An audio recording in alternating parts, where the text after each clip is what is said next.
Hello all in naval aviation museum indoor gallery part 2 అండి Vasco D గామాలో ఉంది. So ఇక్కడ మా బాబు వచ్చేసి వర్చువల్ రియాలిటీ కార్నర్లో ఉన్నాడు. ఎక్స్పీరియన్స్ చేయడానికి బిలో 12 ఇయర్స్ వాళ్ళకి అలౌ చేయలేదు. ఇక్కడ ఇంజన్ బే ఉంది. సో ఇక్కడ మనం డిఫరెంట్ ఇంజన్స్ చూడొచ్చు. బ్యాటరీస్ ఇంజన్స్ ఎంత పెద్దగా ఉన్నాయో ఇవి యూజ్ చేస్తారు.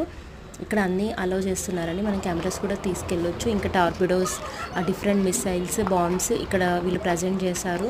టచ్ చేయొద్దు, బట్ మనం వీ కెన్ టేక్ పిక్చర్స్ అనమాట. ఎయిర్ ట్రాఫిక్ కంట్రోల్ టవర్ ఎలా ఉంటుంది, అక్కడ వాళ్ళ ప్రాసెస్ ఎలా ఉంటుంది, లాంచ్ అది చూపించారు. మనం ఇది వీడియో చూడొచ్చు, అక్కడ ప్రొజెక్టర్లో మెన్షన్ చేశారు. ఇంకా ఇది వచ్చేసి ఐఎన్ఎస్ విరాట్ అండి. విరాట్ ఇంకా విక్రమాదిత్య రెండు ఇక్కడ చూపించారు. ఇవి మోడల్స్ ఇక్కడ ప్రజెంట్ చేశారు. మీకు ఫుల్ వీడియో కావాలంటే ఛానల్ని సబ్స్క్రైబ్ చేసుకొని చూడండి. నేను అక్కడ ఇన్ డీటెయిల్గా పెట్టాను, షార్ట్ వీడియోలో కవర్ చేయలేకపోతున్నాను. So thanks for watching.